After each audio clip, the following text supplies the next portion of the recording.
Guys, this is Sandeep and you are now watching Sandeep coaching classes. तो एक बार फिर आपका स्वागत है हमारे चैनल पे। तो पिछली वीडियो में हमने कुछ बेसिक इलेक्ट्रिकल्स की टर्म्स के बारे में जाना था, तो उस सीरीज़ को आगे बढ़ाते हुए आज की हमारी नेक्स्ट वीडियो है। ठीक है, तो इसमें भी हम आज क्या पढ़ेंगे कि और आगे बेसिक इलेक्ट्रिकल टर्म्स कौन कौन सी होती हैं और क्या होती हैं। ठीक है, तो जो फर्स्ट डेफिनेशन है हमारी, इलेक्ट्रिकल सर्किट क्या होता है। ठीक है, an electric circuit is a closed path consisting of active and passive components of all are interconnected and the current is flowing in this closed path। ठीक है, तो कहने का मतलब ये है कि इलेक्ट्रिक सर्किट एक होता है, एक क्लोज पाथ होता है जिसमें हमारे क्या होते हैं, एक्टिव एंड पैसिव कंपोनेंट्स होते हैं। ठीक है, जो एक दूसरे के साथ इंटरकनेक्टेड होते हैं और उस क्लोज पाथ में करंट फ्लो करता है। ठीक है, तो basically it is a close path which consist of a active and passive components. ठीक है, जो एक दूसरे के साथ इंटरकनेक्टेड होते हैं और उसमें से क्या करता है, करंट फ्लो करता है। क्लोज पाथ में से क्या करता है, करंट फ्लो करता है। ठीक है, तो ये तो आपको मालूम ही होगा कि जो करंट होता है हमेशा क्लोज पाथ में ही फ्लो करता है, ओपन पाथ में कभी करंट फ्लो नहीं करेगा। ठीक है, तो देन जो हमारी आगे है कि एक्टिव एंड पैसिव एलिमेंट्स होते क्या हैं। अभी हमने पीछे पढ़ा कि एक्टिव एंड पैसिव कंपोनेंट्स होते हैं ना, तो अभी हमें ये भी जानना पड़ेगा कि एक्टिव एंड पैसिव कंपोनेंट्स होते कौन कौन से हैं। ठीक है, तो जो फर्स्ट पॉइंट है इसमें एक्टिव एलिमेंट्स का, कि the elements which delivers energy to the circuit is called as active element। for example battery.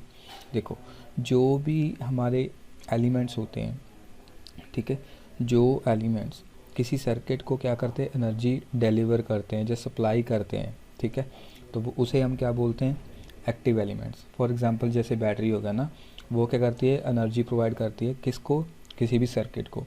ठीक है, तो ये हमारे हो गए active elements. Then on the other hand जो हमारे पैसिव एलिमेंट्स होते हैं इनके उल्टे। ठीक है, the passive elements which receives energy is called as the passive element. For example resistor and capacitor. ठीक है, तो जो एलिमेंट्स हमारे क्या करते हैं, रिसीव करते हैं इलेक्ट्रिकल एनर्जी या फिर किसी भी फॉर्म में एनर्जी को रिसीव करते हैं, उसको हम क्या बोलते हैं, passive elements. For example resistor and capacitor. तो रजिस्टर हमारा क्या करता है, in the form of heat वो डिसिपेट करता है एनर्जी को, ठीक है, रिसीव करके। देन कैपेसिटर क्या होता है, कैपेसिटर क्या करता है, स्टोर करता है एनर्जी को in the form of charge. ठीक है, ये दोनों क्या हो गए, पैसिव एलिमेंट्स हो गए हमारे। लेकिन एक बात जानना ज़रूरी है कि जो एक्टिव एंड पैसिव होती है ना, ये किसी भी चीज़ की प्रॉपर्टी होती है। ठीक है, बेसिकली हम बोल देते हैं कि एलिमेंट्स होते हैं, लेकिन ये एलिमेंट्स नहीं होते, उनका नेचर होता है। ठीक है, तो ये बात ध्यान रखना कि जो एक्टिव एंड पैसिव होते हैं ये उनका नेचर होता है एलिमेंट्स का, इसीलिए हम उनको एक्टिव एलिमेंट्स या पैसिव एलिमेंट्स बोल देते हैं, लेकिन ये उनका नेचर होता है। ठीक है, तो उम्मीद है ये आपको समझ में आ गया होगा। देन नेक्स्ट डेफिनेशन हम देखते हैं कि कंडक्टिविटी एंड कंडक्टेंस क्या होती है। What do you mean by conductivity and conductance. ठीक है, तो फर्स्ट ऑफ ऑल हम कंडक्टिविटी देते हैं, the measure of ability of a material to conduct electricity is called as conductivity. भी देखो, उनके कहने का मतलब क्या है कि कोई भी मटेरियल है, ठीक है, कोई भी मटेरियल है, हम उसकी इलेक्ट्रिसिटी कंडक्ट करने की एबिलिटी को कैसे मेजर करते हैं। ठीक है, उसको हम क्या बोलते हैं, कंडक्टिविटी। मतलब कि इलेक्ट्रिसिटी किस तरीके से, मतलब किस आसानी से या किस आसानी से वो क्या करता है, अपने बीच में से कोई भी मटेरियल है, अपने बीच में से वो इलेक्ट्रिसिटी को पास करवाता है, तो उसको हम क्या बोलते हैं, कंडक्टिविटी। ठीक है, then its unit is siemens per metre. ठीक है, और ये होता क्या है, हमारा रजिस्टिविटी का उल्टा होता है। हमने पढ़ा था ना, रो इज इक्वल टू रजिस्टिविटी, तो ये क्या होता है, हमारा क्या होता है, रो का उल्टा होता है। ठीक है, मतलब रजिस्टिविटी का रेसिप्रोकल होता है। देन आगे है conductance, the reciprocal of the resistance is called as conductance. मतलब कंडक्टेंस क्या होती है, हमारे रेजिस्टेंस का उल्टा। ठीक है, रेजिस्टेंस का उल्टा क्या होता है, हमारा रेजिस्टेंस। इसकी यूनिट क्या होती है, मोह जिसका साइन ये होता है, ठीक है, उल्टा ओम हम बना देते हैं, G is equal to 1/R, ठीक है। तो ये हो गया हमारा कंडक्टेंस। देन नेक्स्ट जो आ गया है, आगे पावर एंड एनर्जी, कि पावर क्या होती है और एनर्जी क्या होती है। तो फर्स्ट ऑफ ऑल पावर देखते हैं। The rate of doing work with respect to time is termed as the power, ठीक है, कि कितना काम हमने किया विद रिस्पेक्ट टू टाइम, मतलब कितना काम कितने टाइम में हमने किया, उसको हम क्या बोलते हैं, पावर। तो पावर का फॉर्मूला होता है power is equal to work upon time, ठीक है। तो इसकी यूनिट लिखना भूल गया मैं, तो इसकी यूनिट होती है वॉट,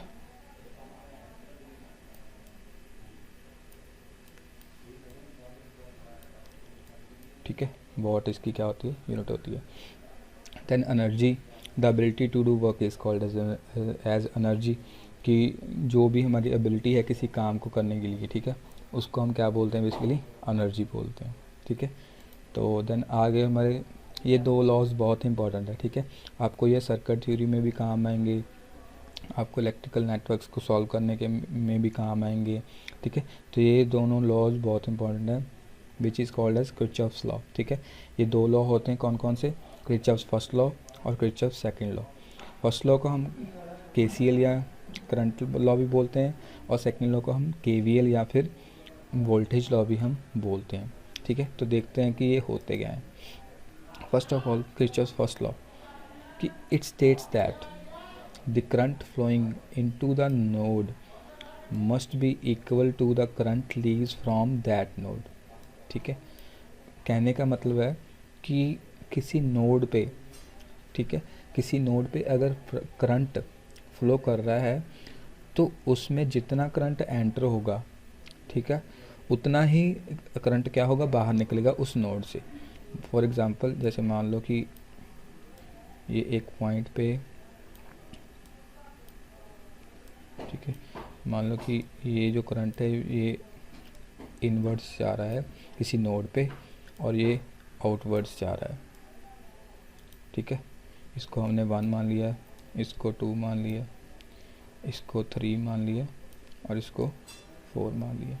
तो कहने का मतलब क्या है कि जितना करंट ये 1 और 2 को मिलाकर एंटर करेगा इस नोड पे, ठीक है, इतना ही करंट हमारा क्या होगा, बाहर जाएगा 3 और 4 में से।